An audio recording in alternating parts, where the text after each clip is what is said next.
Afternoon, everybody. Coming to you today. This is the trailer project I've been working on in between jobs.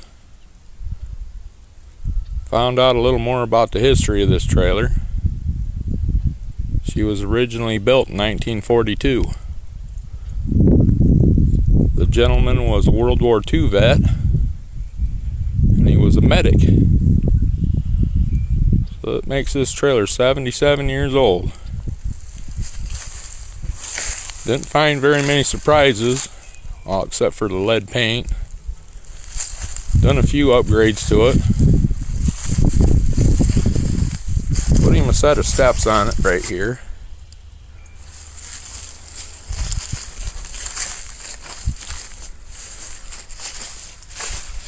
Put light buckets with sealed lights on it for him.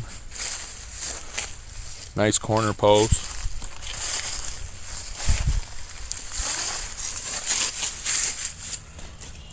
She turned out beautiful. Turned out real nice.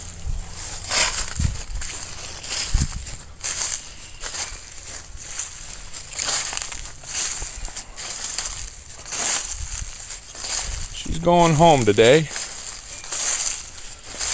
We'll see if it'll last another 77 years. It's kind of an honor doing this for the family. You gonna smile, Link? I see you back there. Hey, Link, you gonna smile? There you are. Link's got to get his picture in here. So you all have a great day. We'll see you around, and be safe out there. Bye.